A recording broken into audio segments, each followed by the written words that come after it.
Dumating na ang order ko, ma'am. Ang asar mamaya doon sa bahay. Bubuksan ko na siya. Ayan. Ang daming laman na.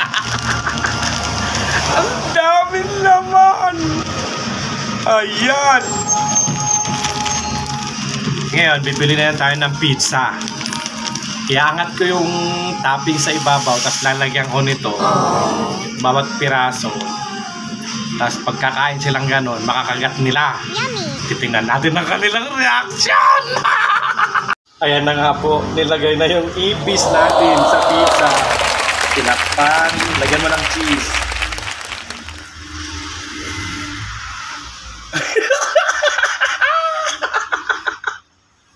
Takpan mo.